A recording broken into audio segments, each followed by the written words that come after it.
Olá, gente! Como é que vocês estão? Muito bom receber você aqui na classe de professores. Estudo da Bíblia através da lição da Escola Sabatina. Hoje, embora eu tenha dito semana passada que a gente ia voltar nas lições gravadas, nós estamos fazendo ao vivo de novo. Então, você que está aqui nesse momento assistindo, né, que gosta de assistir 1 hora da tarde, embora ela fique disponível a semana inteira, aí vai ser privilegiado, porque a gente vai poder bater um papo. Eu ainda não estou conseguindo entrar no Facebook, então só vai dar pelo YouTube, tá? Se você quiser interagir com a gente aqui, aí vai ter que ser pelo YouTube. Mas o YouTube aqui está aberto, eu quero dar as boas-vindas para vocês e para as nossas meninas de hoje, né? Hoje a gente tem uma outra estreia, né? A gente tem a Larissa, a gente tem a Maricel, tia Cecel, né? Que estreou semana passada, e hoje a gente tem a Jéssica Dantas. Oi, Bem-vinda, gente. Jéssica. Obrigada. Ah, que legal. Todo mundo corrido, né? Depois do culto, começar aí 1 hora da tarde. Almoço, né, Larissa? Dona de casa tem que servir almoço, ou não é? Olha, eu já falei pro meu marido que hoje o almoço é lá na mãe dele. Boa saída, hein, Larissa? Então, A lição é uma boa coisa, né, Larissa? exatamente, pastor. Também por isso, né? Então tá bom, Hoje gente. o que sobrou do almoço de quinta. Olha que horror, barbaridade, acho que ele vai almoçar na mãe. Hoje nós estamos estudando, aliás, esse trimestre, né? Deixa eu pegar aqui a lição de Hebreus, tá difícil, viu? A lição de Hebreus, que tá muito, muito legal, aprendendo um monte com ela. E hoje, Jesus, o sacerdote fiel. Nós vamos começar o estudo, eu vou convidar vocês três aí, você aí de casa, para a gente orar. Deus amado, muito obrigado pelo seu poder, sua graça, sua misericórdia, todos disponíveis a nós, Senhor. Pedimos ao Senhor que, através do seu Espírito, nos ilumine, Pai, para defendermos não nossas próprias ideias, mas aquilo que o Senhor expõe na sua palavra, a respeito do seu Filho, o Senhor Jesus. Fica conosco em nome de Jesus. Amém. Amém. E aqui em casa a gente combinou um negócio, a Maricel e eu, com respeito ao almoço, né? Só depois da lição é que a gente vai mexer com o almoço, né, Maricel? Eu tô aqui morrendo de fome. Não, eu já fritei uns ovinhos, comi um pãozinho, sabe? Pra justificar. Acho que você me deu uma boa ideia, viu, Jéssica? Gente, Depois eu fritei. entrando no assunto da lição, que não é almoço, Jesus, o sacerdote fiel. Então, Larissa, vamos lá, vamos começar. Introduz para a gente aqui a questão de Jesus como nosso sumo sacerdote. É interessante, né, pastor? Porque a gente é muito bonito quando a gente estuda a Bíblia e, enfim, quando a gente lê de modo em geral, um livro pode ser lido de várias maneiras, né? Porque assim, embora o conteúdo seja o mesmo, e o livro de Hebreus é justamente, o cerne do livro de Hebreus é o sacerdote, é o sacerdócio de Jesus, né? Ele vai apresentar Jesus como nosso sumo sacerdote e também como oferta pelo nosso pecado. A gente está aprendendo tanta coisa linda nessa lição, né? Tantas nuances diferentes, porque embora o texto seja o mesmo, a gente vai olhando para ele de diferentes maneiras, a maneira como a gente se encontra em determinado momento da nossa vida, com o repertório de experiências e tal, vai mudando. Então a gente vai entendendo isso de uma maneira diferente. E no caso, assim, eu tô relendo de novo a Bíblia e essa semana eu tô terminando o livro de Jó. E é interessante porque pela primeira vez eu começo a ver o livro de Jó como alguma coisa a respeito da graça. E nada tem a ver com Hebreus, mas eu já vou chegar lá. E porque é o seguinte, esse tema do sacerdócio é um assunto essencial, não é só simplesmente para a gente entender essa questão da mediação dos nossos pecados, é para a gente parar de pé na vida. Uma pessoa que precisa da tutela de outra sempre, e essa figura do sacerdote, a gente tem isso no meio religioso, a gente tem isso na igreja adventista, na questão da doutrina do santuário e tudo mais, mas na vida, a gente é cheio de sacerdotes, entre aspas, sabe? Tanto reais, outras pessoas têm outras religiões e adotam outros sacerdotes, como na vida em geral, sabe? A gente sempre acha que vai ter uma figura que nos intermedia entre a gente e algo supremo, entre a gente e algo importante. A gente nunca acha que principalmente, enfim, eu acho que só dois povos conseguem parar de pé na vida porque não tem essa barreira entre o ser humano e o sagrado, mas a maioria das pessoas precisa de um intercessor, de um tutelador, sabe? De alguém que vai se colocar no meio, como se ela não pudesse fazer isso sozinha. E o livro de Hebreus vai trazer Jesus Cristo, que é o próprio Deus, como essa pessoa que é o nosso sumo sacerdote. Ou seja, não existe barreira entre a gente e o ser mais sagrado, o nosso Criador, o nosso Salvador e o nosso Redentor. Ou seja, uma vez que você tem coragem, tem condições de parar de pé, e a próxima pessoa acima de você é o próprio Deus, caramba, aonde você não para em pé na vida? Sabe? Porque assim, como que isso se traduz na vida real? Ah, pastor, ora por mim, sua oração tem mais poder. Ah, olha, eu não consigo falar na escola sabatina, porque imagina, quem que eu sou? Preciso do professor para falar por mim. Ah, não, porque eu sempre vou depender dos meus pais. Ah, não, porque é o meu marido que fala por mim, ou é a minha mulher que resolve as coisas, sabe? Sempre tem essa pessoa que vai mediar as coisas. Isso é ruim, porque Deus nos criou para termos responsabilidade pelas nossas ações. Só que a questão é ir pelos outros. E por isso que eu acho que o cerne dessa coisa do sacerdócio tem a ver também com o cuidado com os outros, pastor. Eu sei que eu estou expandindo bastante isso aqui, mas é que eu acho que essa leitura me trouxe isso, sabe? Porque, por exemplo, no Éden, não tinha um sacerdote. Eles já estavam num clima de plena adoração. Mas, de certa forma, Adão, ele era o gerente da natureza ali, né? Não era só o gerente, ele era o cuidador. Sabe, estava ele entre Deus e os animais, entre Deus e o jardim, né? Ele era o cuidador. Deus tinha dispensado isso a ele. Não que ele precisasse fazer propiciação pelo pecado, mas assim, ó, sabendo, essa natureza não é minha. Quem provê para tudo isso aqui não sou eu, mas eu cuido. E eu acho que essa figura do cuidador, intermediador, vai passar depois para o sacerdote, porque Deus tem a intenção de que a gente cuide. Com o pecado, houve separação, destruição, ruína da nossa natureza. Não existia mais esse clima de plena e perfeita adoração. E aí, o que acontece? A gente não tem mais condições de ficar de pé na presença de Deus, porque a presença dele nos fulminaria. Que Deus e o pecado não coexistem. Então, sim, a gente precisou de uma figura que se interpusesse entre nós e Deus, já que a face dele a gente não podia mais ver. E aí começa todo esse ministério lindo que é antes do templo, sabe? Que é logo depois da queda. Porque o próprio Deus se coloca como, na promessa que ele faz a Adão, ele já promete o sacerdote. Ele já promete a oferta. Ele já promete o meio. E isso vai se personificar de maneira perfeita na figura de Jesus Cristo. Eu estou falando aqui demais, mas enfim, se vocês quiserem falar algumas coisas. Olha, lá na frente, né, a lição vai apresentar alguns aspectos, mas aí a gente vai ver que Jesus, sim, ele é o mediador perfeito, porque ele é o nosso mediador para com Deus, mas ele também é o nosso mediador de Deus para com a gente. E Adão, ele era um tipo de Cristo, né? Porque Adão, ele representava Deus para a humanidade toda, para todos os filhos dele, ele representaria. Já era o plano de Deus quando colocou Adão aqui como esse mediador mesmo, né? Esse representante. E ele representava Deus para a humanidade, mas ele também representaria a humanidade perante Deus e perante todo o universo. Aí a gente vê, por exemplo, Satanás querendo usurpar o lugar dele e comparecendo lá, o que você leu em Jó, né?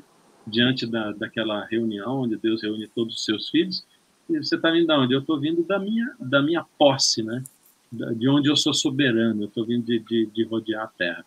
Então, essa figura que media, né? Adão já era um tipo de mediador, um representante da terra. Agora, Jesus, ele é o mediador perfeito, né?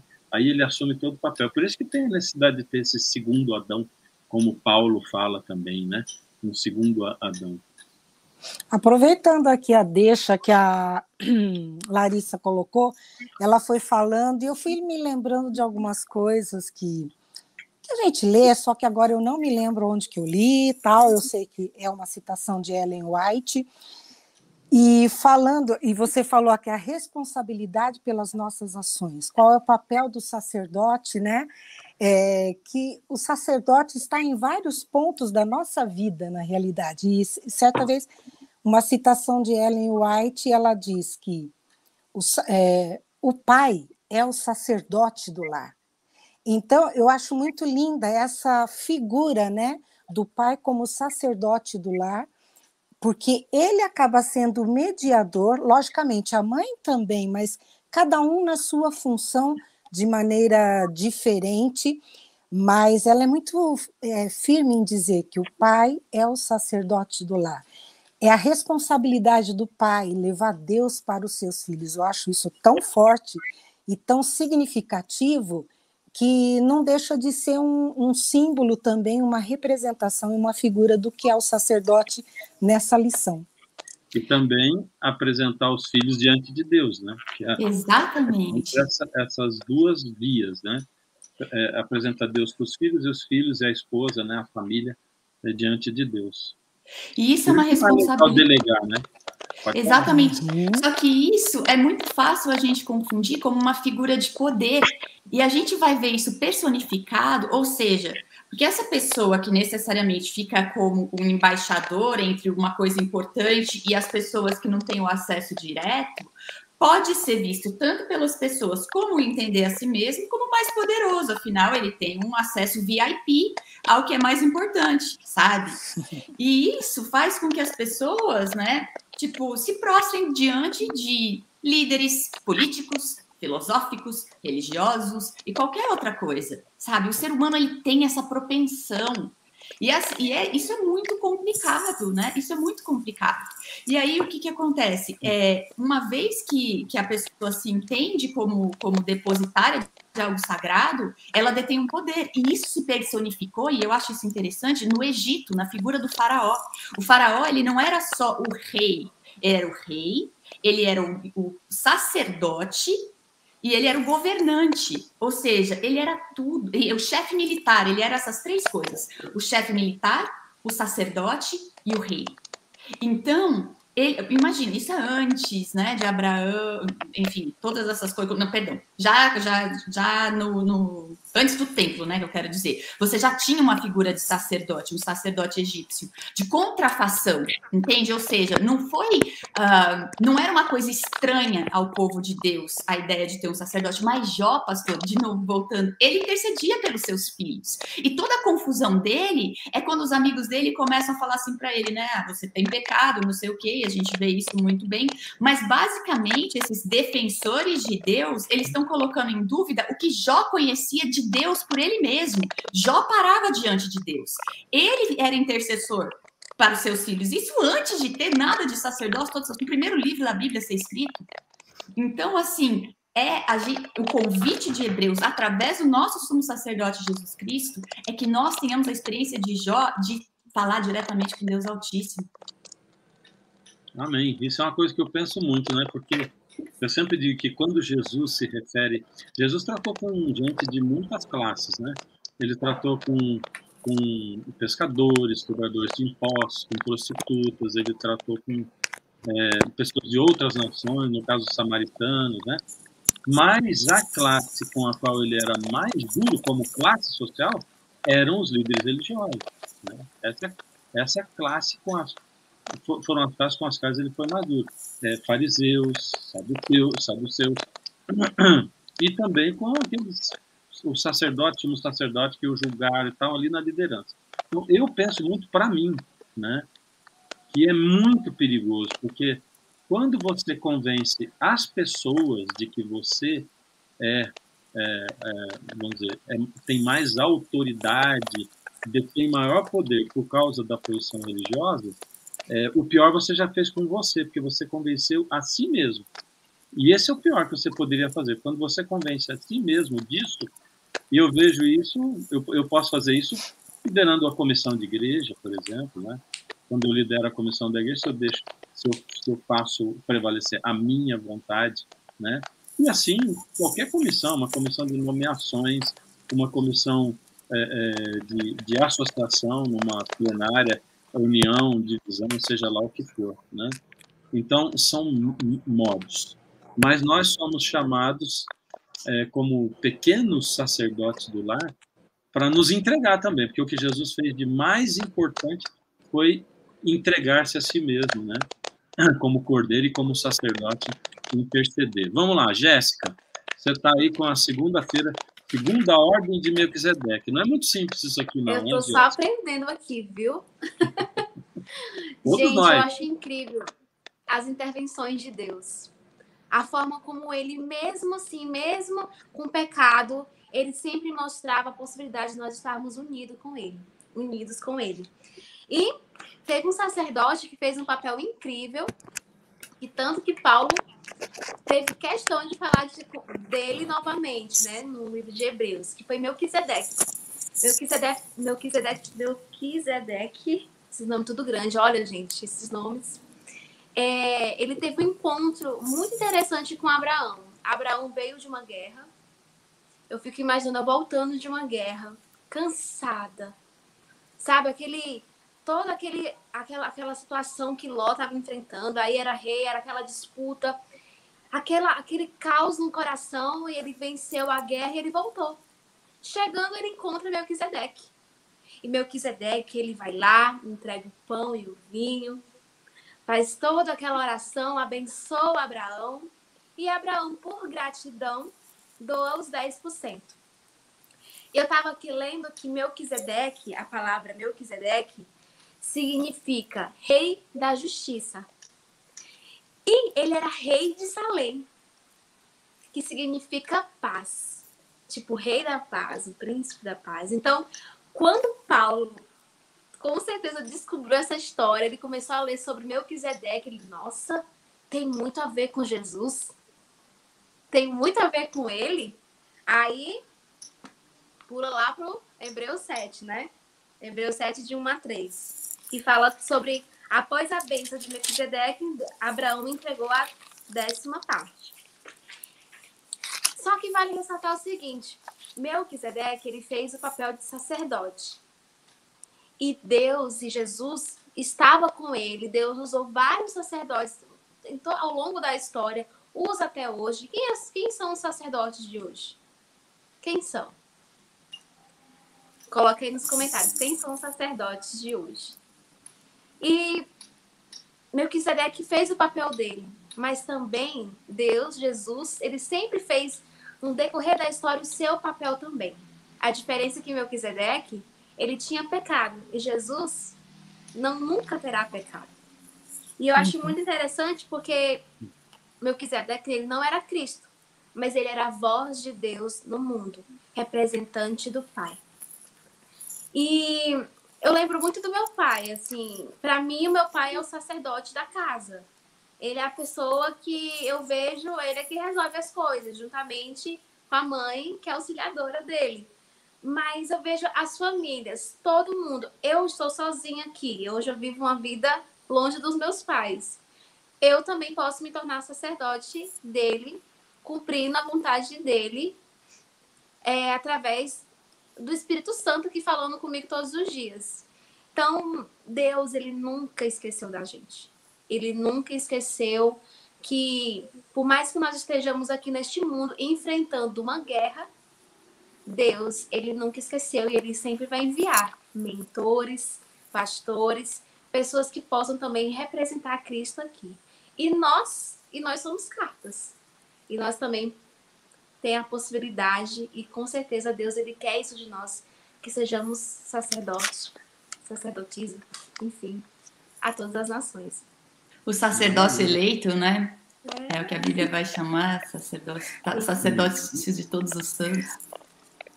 Mas posso ajudar aqui numa parte também, quanto a Melquisedeque, falando sobre a questão do dízimo, né?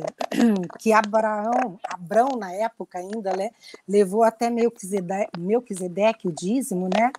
Eu me lembrei, não sei se a Larissa lembra quando morou lá em Curitiba, que tem aquela, o Fernando vai lembrar, a festa das primícias lá em Moro, como que é o nome? esqueci o nome do local, Marumbê, alguma coisa assim. E era tão lindo que me remeteu a essa lembrança, né? Porque as pessoas precisavam trazer, né, o melhor. Eu até me lembro que eu tirei uma foto, porque o que era a festa das primícias? São as pessoas do campo que traziam o melhor para Deus, a sua primeira colheita, o melhor que eles tinham. E eu até tirei foto com um bezerrinho, tão lindinho. Eu falava, gente, como que é esse significado de trazer o melhor para Deus? E no caso de Melquisedeque, né, ele era um sacerdote. E aqui, no comentário de Ellen White, eu achei muito lindo, eu queria até compartilhar isso aqui. Em todos os lugares do mundo, hoje, há pessoas honestas de coração e sobre essas a luz do céu está brilhando. Se elas continuarem fiéis em seguir o que entendem ser seu dever, uma luz adicional lhe será concedida até que, como Naamã no passado, sejam compelidas a reconhecer em toda a terra que não há outro Deus, só há um Deus, né? E aqui ela também fala que entre os pagãos, que no caso Melquisedeque, ele não era escolhido da tribo de Davi, que no fim já segue a próxima lição, né? Então, há aqueles que servem a Deus à sua maneira, que entendem o propósito de Deus na sua vida, mas não são da tribo de Levi. Não é verdade? Não sei se eu posso dar continuidade já aqui à lição de terça, se a Eu Jéssica...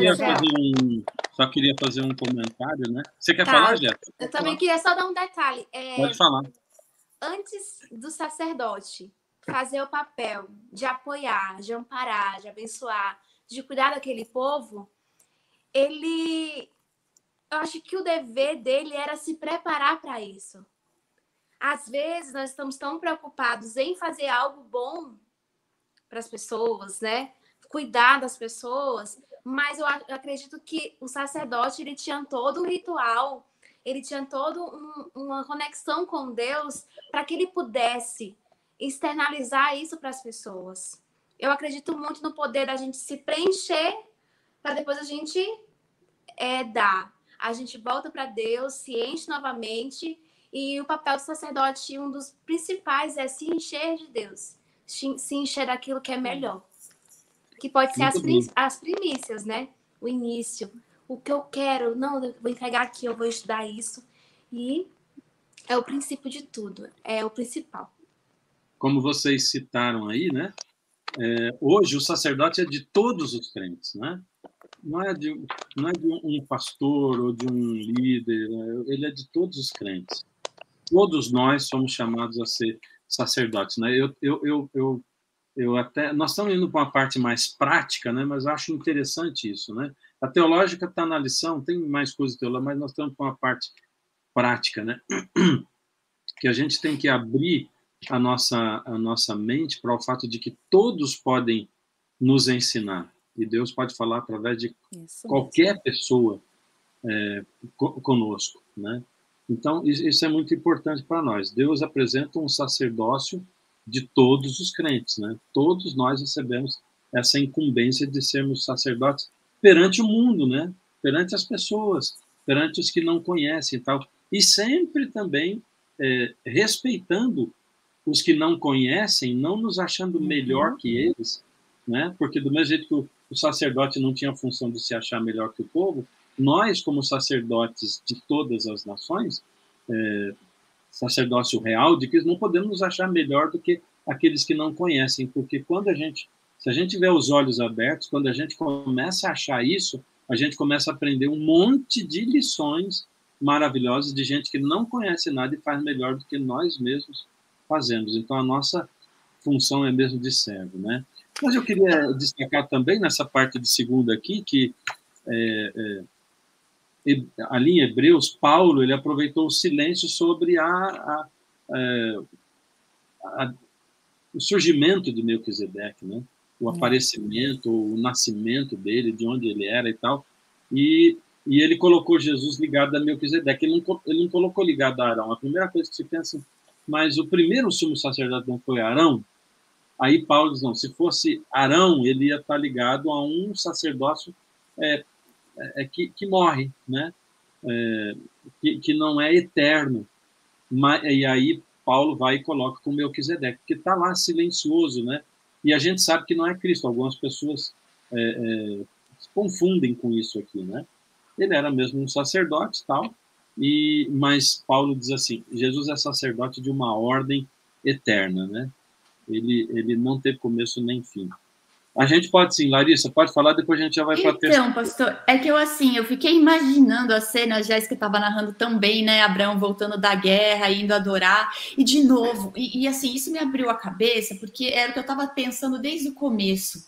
Toda essa questão de sacerdócio, ela está instituída desde o princípio, ela não tem só a ver com pecado, ela tem a ver com adoração, sabe? Porque muitas vezes a gente fica pensando que a questão do sacerdócio tem a ver com pecado, e por isso, de novo, eu volto, porque a figura do sacerdote, ela não se resume ao nosso mundo dicotômico religioso, entende? Não é uma coisa que está dentro da religião, está dentro da vida, sabe? Essa questão do sacerdócio. Por isso que é importante a gente entender bem o que é preparar de pé na vida, senão a gente vai ficar rastejando.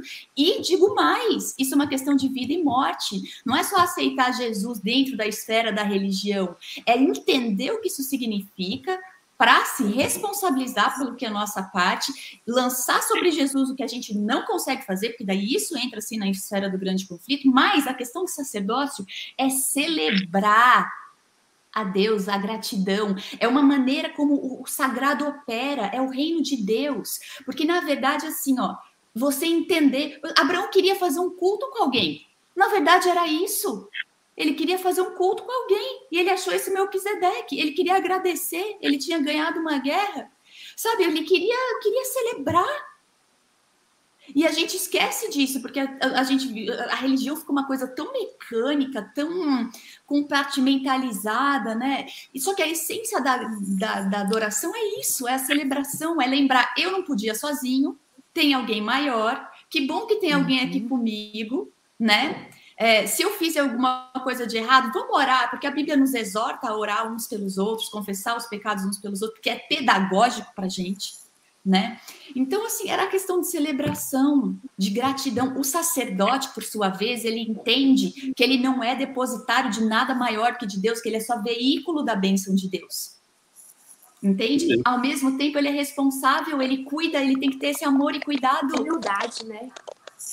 Então, assim, esses princípios são os princípios do reino. Se a gente entende bem como é isso, a oferta é uma gratidão, é sempre gratidão. Né? Se a gente entende bem como é isso, isso funciona para todas as áreas da nossa vida. E a oferta envolve tudo, né? Não só o dinheiro, nós todos.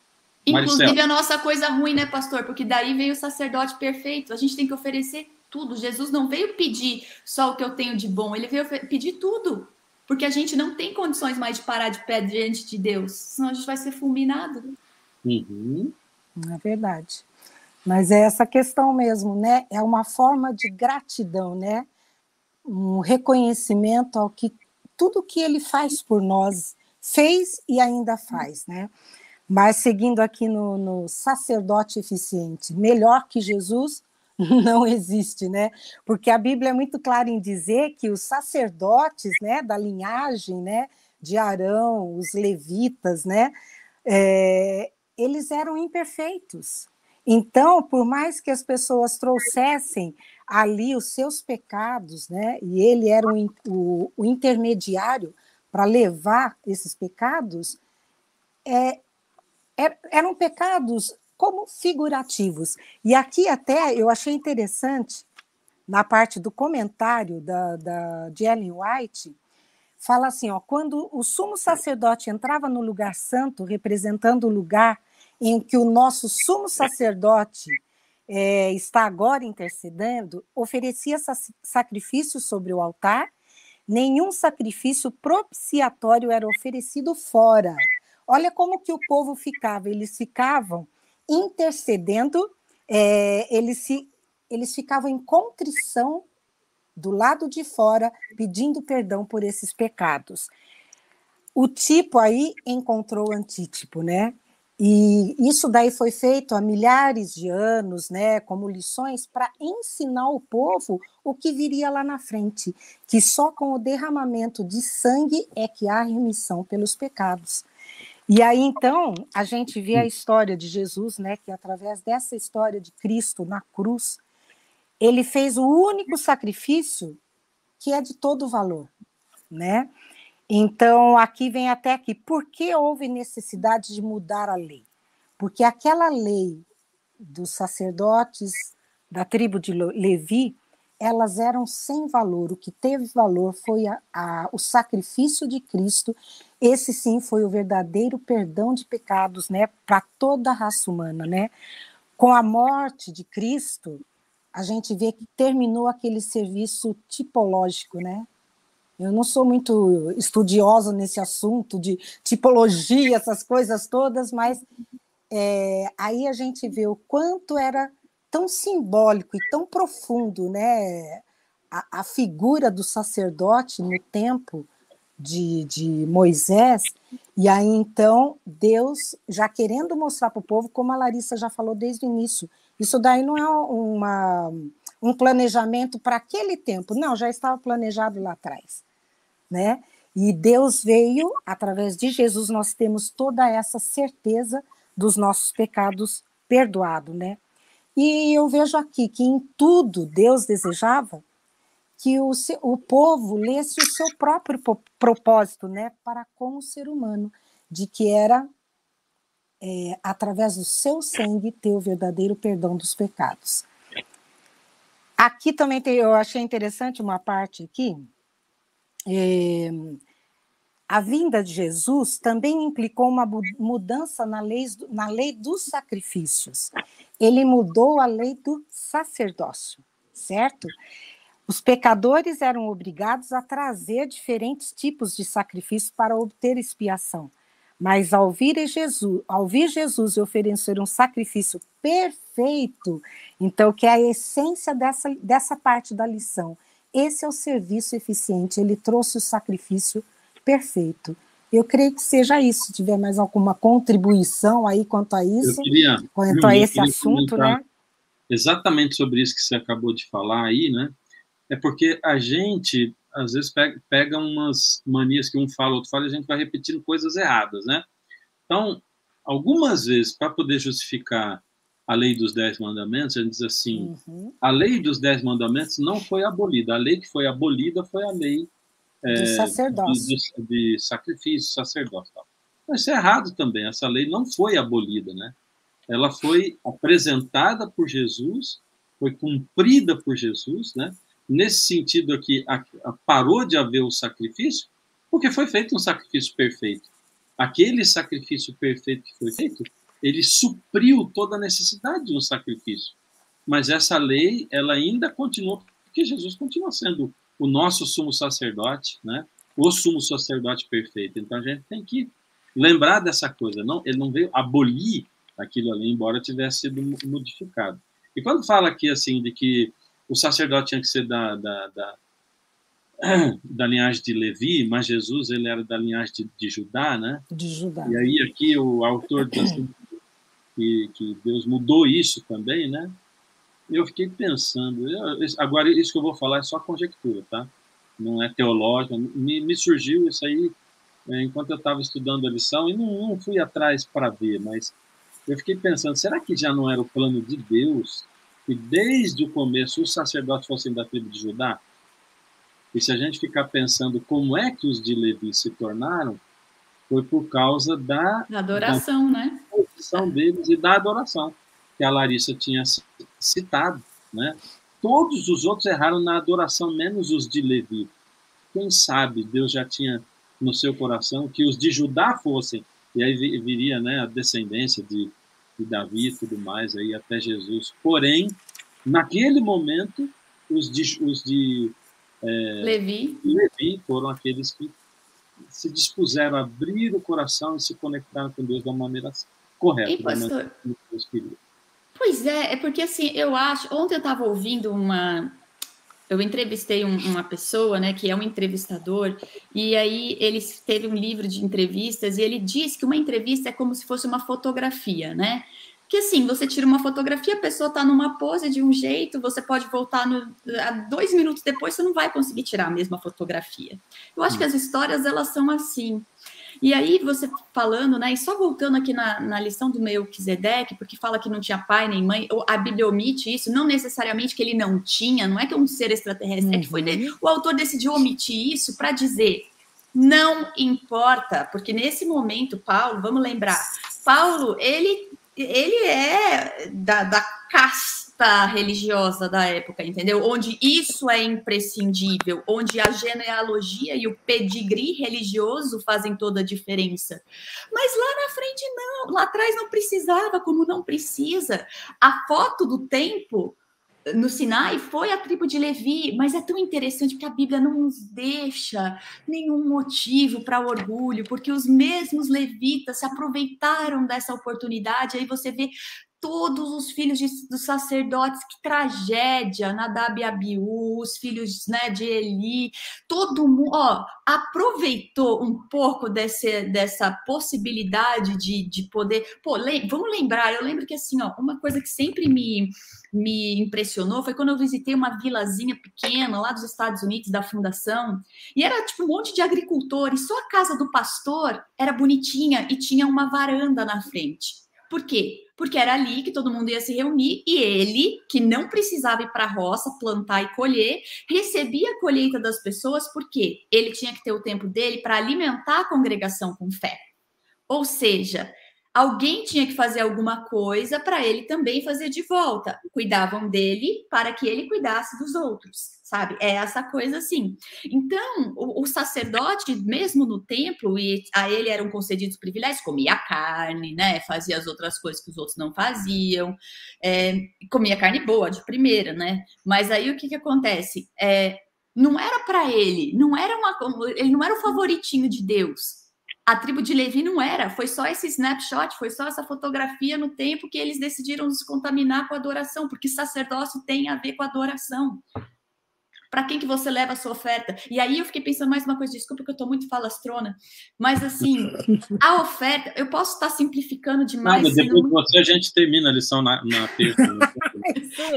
É muito ingênua, mas assim, eu fico pensando que Deus, quando ele cria, né, e ele vai dando possibilidade da gente fazer as coisas, é como se, tipo assim, ele deixa a gente fazer uma atividade que nem um pai e uma mãe dão crayons, assim, giz para a criança fazer um desenho. E aí a gente vai e mostra para Deus, assim, olha, eu fiz. O pai e a mãe deram o papel, o giz, a mesa, tudo certinho. A criança foi lá e desenhou e mostrou. E tá horrível. Mas aquilo ali para o pai e para a mãe é lindo. E para a criança foi uma atividade de prazer. E naquele momento que eles se encontram para ver aquele desenho, é a coisa mais linda. Era para ser assim sempre. Era para ser assim quando Adão via o bezerrinho nascendo, Cecel. Ele ia mostrar para Deus. Ele não fez aquele bezerro nascer, ele reconhecia isso, mas ele queria compartilhar com o pai esse momento. A partir do pecado, a gente ainda continua precisando trazer nossos desenhos para Deus. Só que eles sangram. Porque e esse sangue, o escorrer do sangue, ele foi essa pedagogia desde da queda, logo depois do Éden, a pedagogia do sangue tinha que vir. Ela termina com Jesus. Acontece que hoje a gente tem toda essa ideia, e não é só do sacrifício da religião que não sangra, mas é da vida. Eu não gosto de comprar carne no açougue, eu compro no Swift, vem higienizada, eu tiro do saquinho e ponho lá, e não quero saber se tem sangue ou não. Tem que cortar, né, pastor? Beleza, tô cortando já. Exatamente. Mas o negócio é o seguinte, pastor, o que eu quero dizer é que eu concordo com você, não foi abolido. Jesus, ele pagou com sangue, só que o nosso pecado ainda sangra. E tem que sangrar na gente, a gente tem que ver essa oferta escorrendo, porque a gente não pode comprar salvação no Swift. Olha, eu quero, antes da gente devolver lá para a Jéssica na quarta-feira, tem a participação aqui, o Renato Maus, ele falou o seguinte: o ministério de Cristo envolve colocar a lei de Deus em nosso coração, tornando-nos novas criaturas, novas pessoas, e nos levando a compartilhar com o mundo essas boas novas do Evangelho. E aqui, continuando a minha conjectura, que não é teologia, mas continuando, Olha o que a Cleonice escreveu aqui. Ela coloca assim, ó. Judá era o primogênito, não era? Pois é, Deus pediu todos os primogênitos, mas Deus não teve como seguir com Judá sendo sumo sacerdote. Olha só, tem mais um ponto para essa conjectura. Só que Judá foi uma das últimas tribos a ser destruídas. Legal, gente. Boa participação de vocês. Quarta-feira. Aí um dia a gente fala sobre Judá, mas vocês me lembrem. Eu fiquei pensando, por que Judá? Legal. Pastor, como eu não tenho como conversar com o senhor, né, nos bastidores, mas a minha parte era sexta-feira. Sexta-feira? Imagina, sou eu de novo. Quer pular já para sexta? Continua. Larissa, é contigo. Não, então eu vou falar de Judá antes que eu esqueça. Porque é bonito demais. Judá é filho de Lia, a rejeitada, a pessoa que dá o nome dos 2 primeiros filhos, porque Judá não é o primogênito, Rubem é o primogênito. Ela dá os 2 primeiros filhos na amargura, na desgraça, na tristeza. Ela coloca o nome dos filhos dizendo, agora meu marido vai me amar, porque para ela, quem é mais importante na vida é o marido. Quando ela tem Judá, é a primeira vez que ela dá um nome diferente, porque agora quem é o mais importante para ela é Deus. Ponto, fechei, volta a adoração. Olha que coisa linda dessa linhagem, que uma mulher rejeitada, feia, olhos turvos, corna, não quer lá mais lutar pelo coração do marido. Ela fala assim, Deus, é por causa de ti. Dali veio o Messias. Que coisa louca, a Bíblia é uma coisa de louco. Vamos lá. Mas não é muito bonito. Na quarta-feira assim, vem falando que é um sacerdote eterno. E eu vou lembrar, né, o que eu falei, que é o seguinte, Jesus, ele representa o Pai diante de nós e nos apresenta diante do Pai também, né? Nos representa diante do Pai. E por que ele é eterno, né? Porque a lição apresenta um negócio bem interessante que eu não tinha pensado antes, né? Que esse sacerdócio de Arão e as promessas de Deus eram feitas a pessoas mortais. E as promessas só são válidas, né? As alianças, enquanto a pessoa tá viva, né? E com Cristo não, porque Cristo é eterno, né? Então, ele não tem início e não tem fim. Ele é eterno, por isso essa aliança de Deus, esse concerto de Deus, continua com Jesus para sempre, né? E esse para sempre nos aponta que Jesus continua sendo o nosso representante para toda a eternidade, né? Aliás, eu tenho medo de falar isso porque a gente sempre tem uma tentação de se achar melhor, né? Porém, é muito, muito bonito a gente pensar que Jesus se ligou com a Terra de um jeito diferente do que ele está ligado com o restante do universo, né? Porque ele se tornou um de nós, né?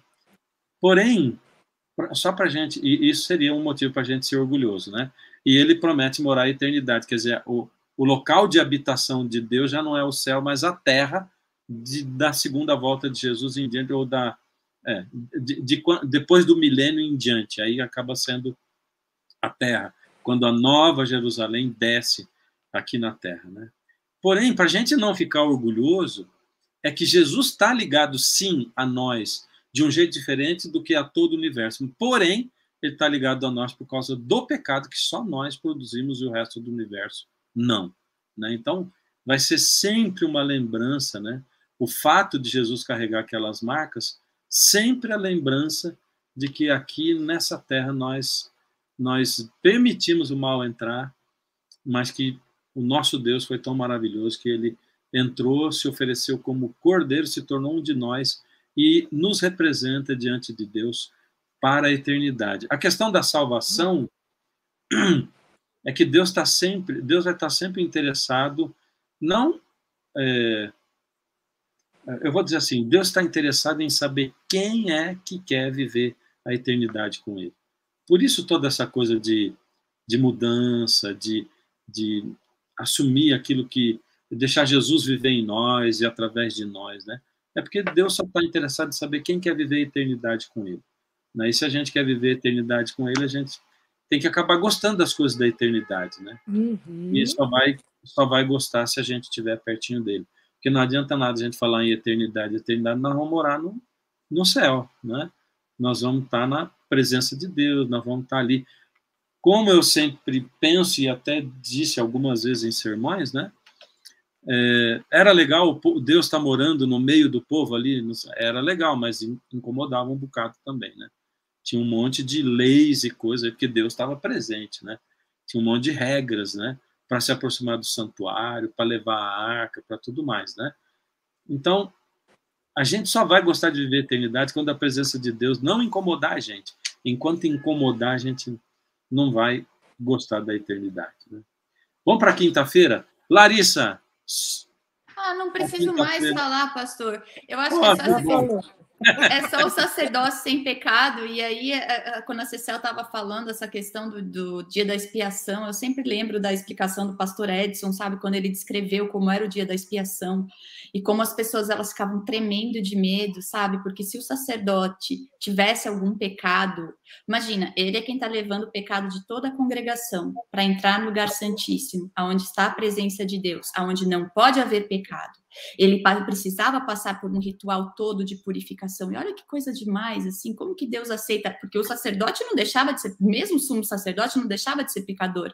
Mas Deus instituiu aquilo para que fosse de uma maneira pedagógica, só que o povo entendia, porque se ele tivesse algum pecado, se ele não tivesse confessado os próprios pecados, ele não poderia ser o portador do pecado da congregação, ele morreria fulminado no lugar santíssimo, o povo não teria a ideia de que foi perdoado, Deus continuaria ali no meio, incomodando, entre aspas, né? A presença de Deus estava ali, todos estariam fulminados, sem o perdão do pecado.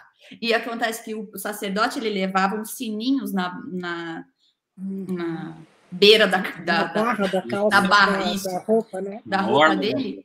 E aí o povo ficava escutando, né? Porque se para de fazer barulhinho, morreu, aí tinha que puxar para fora. Imagina, é muita tensão. Verdade. E aqui a lição vai dizer que Jesus não teve pecado. Ele foi obediente, e isso é um ponto interessante que a lição trouxe, né? Mas por que Jesus precisava obedecer? Ele não conheceu desobediência, né? Ele foi obediente até a morte de cruz. Ele pediu para ser poupado da morte, mas mesmo assim ele obedeceu. E ele precisava aprender o que é, porque ele é a lei, ele não precisa obedecer. É um paradoxo, na nossa cabeça não fecha direito. Mas ele obedeceu como um ser humano, ele se tornou o nosso representante, ele não pecou. Ele é aquele que pode entrar no lugar santíssimo, levando os nossos pecados. Sem sequer temer. Imagina, porque eu acho que até se o sacerdote temesse, ou no antigo Israel, entrar no lugar santíssimo, sem ter a consciência de que Deus tinha perdoado o pecado dele, até o temor ocasionaria a morte. Até a covardia dele poderia ocasionar a morte. Porque a covardia, de certa maneira, nos afasta. E Jesus não. Jesus, ele entra na presença, e Hebreus vai falar isso de uma maneira tão bonita e poética. Ele entra na presença, se apresenta como oferta pelo nosso pecado. E através dele a gente tem perdão. Então ele é o nosso sacerdote imaculado, é a oferta perfeita. E por isso a gente pode chegar ao trono de graça. Larissa, tem até aqui um trechinho, né, no comentário aqui mesmo da lição do dia, né, que eu achei muito bonito, que Jesus é perfeito, não simplesmente porque ele nunca pecou, mas porque ele não foi corrompido pelo pecado como nós. Amém.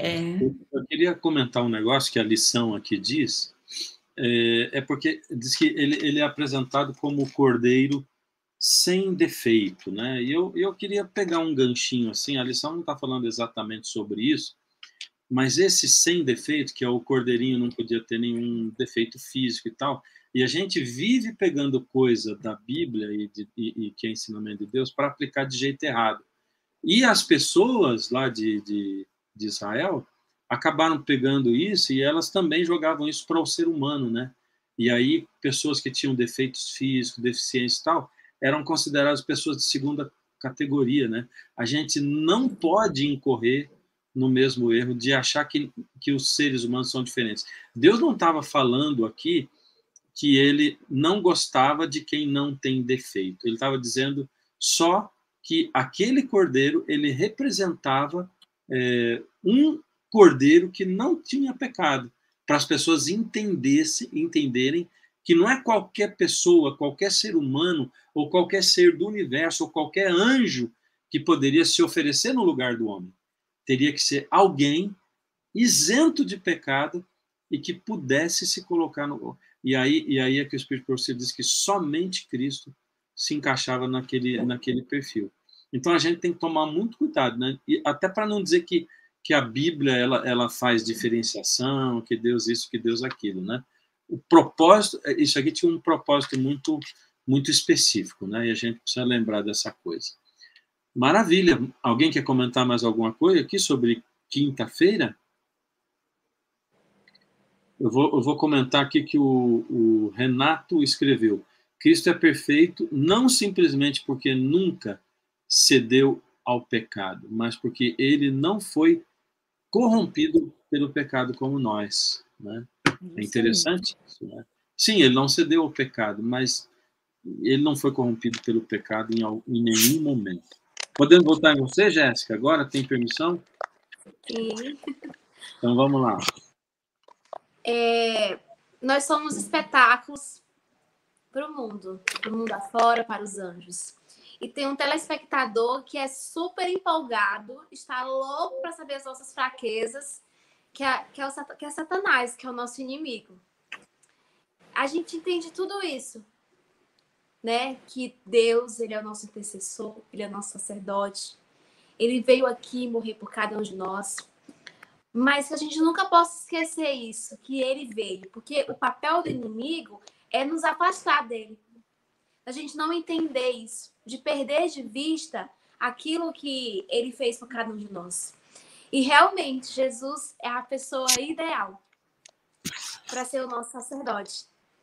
É alguém tão inexplicável, porque ele tudo que nós passamos, ele já passou. Então ele entende os nossos fardos, ele entende como o coração fica diante das adversidades e diante das guerras que nós enfrentamos. E uma das coisas que eu acho mais incrível é quando ele fala em João 3,16. Porque Deus amou o mundo de tal maneira que enviou seu Filho amado, para que todo aquele que crê não pereça, mas tenha vida eterna. A gente não tá nessa luta sozinho. E Deus, ele tem uma música que eu gosto muito, que um casal de cantores que eu gosto muito cantou a música assim, ó. Não posso deixá-lo sozinho. Por mim ele tudo sofreu. Até mesmo a dor do pecado. A dor que em meu lugar passou. Aí fala que Deus, ele chama por mim, chama por ti, para nós juntos vivermos uma eternidade. Algo que eu saber que eu tô aqui, eu tô sozinha, eu tô enfrentando lutas, mas eu entender que eu tenho um intercessor. Eu tenho um sacerdote grandioso que tá aqui do meu lado, tá no lado de cada um aqui. E a gente não tá sozinho nessa, de vencer esse mundo. Porque o nosso foco é esse, é vencer todos os dias, é viver um dia de cada vez, não sozinho, mas sim com ele. E entender que a gente não está sozinho, a gente está com ele, na presença dele. Então, nossa intenção é adorá-lo, é agradecê-lo, é entregar a nossa vida como sacrifício vivo para Jesus, como Romanos 12 fala, e entregar tudo o que nós temos, mesmo que seja algo tão pequenininho, mas é igual aquele desenho, ele aceita. É isso. Amém. Jéssica, Amém. e também, né, o conforto que Jesus nos dá quando entregamos de coração, né, para Ele. Quando você falou aí o verso da Bíblia, né, porque Deus amou o mundo. Esse foi o primeiro verso que eu aprendi quando criança. E acho que a maioria das crianças acho que aprendem esse verso, né? Falando do amor de Jesus. E quando estamos com Ele, entregamos tudo na mão dele, a gente pode dormir tranquilo, porque Ele está intercedendo por nós a cada momento e transformando as nossas orações em bálsamo, né? Legal, Jéssica, você lembrar dessa música. Nem eu lembrava que a gente tinha gravado, já faz muito tempo que a gente não conta esse negócio.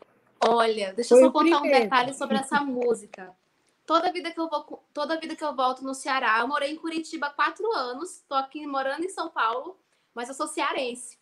Toda vida que eu volto para visitar os meus pais, eu tenho que cantar essa música com meu pai. Depois eu vou lhe mandar um vídeo. Que legal. Nós cantamos juntos, manda assim, que legal. É o nosso marco. Ele chora, eu choro, e aí assim vai. Mas essa música é linda. E é, desse casal maravilhoso aqui, viu, gente? Quem quiser ouvir, tá no CD Basta Confiar. Basta confiar. Acho que é no Basta Confiar, o primeiro CD. É no Basta Confiar e você pode encontrar nas plataformas aí, tá bom? Tem tudo lá. Gente, terminando esse marketing agora, vamos... eu queria uma frase, assim, alguma coisa que impactou, o que você quer ressaltar dessa lição antes da gente terminar. Estamos terminando. Começando lá, Maricel? Pode ser? Eu acho que o que me impactou, assim, que eu li também, e até deixei escrito aqui para eu não esquecer isso, que Jesus é o Filho perfeito, o Filho designado por Deus. Ele é o único por Deus e o sumo sacerdote perfeito para toda a raça humana, para todos os seres humanos. Então, isso me traz assim uma paz e uma segurança de que é nele que eu devo confiar a cada dia a minha vida. Amém. Larissa? É bonito porque no Éden Jesus vinha conversar face a face com o pecado. Satanás pensou que ele conseguiria causar uma separação eterna entre Deus e o ser humano. Então toda a criação de Deus seria inútil, porque a partir de então, quem que ia poder dizer, obrigada, Senhor, porque você fez tudo isso, né? E como Deus iria nos aceitar? Nosso destino seria a morte. Ele queria ser. Ele disse, eu subirei acima do trono do Altíssimo. E na parte de quinta-feira vai falar que Jesus foi exaltado acima dos céus, né? Ou seja, o lugar que Satanás aspirou sempre pertenceu a Jesus. Então, e Jesus volta como um bebê sofrendo todo tipo de preconceito, dor e angústia. Ele morre e nos garante de novo essa oportunidade de poder levar a nossa gratidão a Ele e estar na presença dele. Então, isso para mim é lindo. Pertencer a Jesus não é almejar os lugares mais altos, né? Mas é se submeter a descer, né? É isso. Que foi o que ele fez, né? Jéssica. Deus é um Deus presente e se faz presente.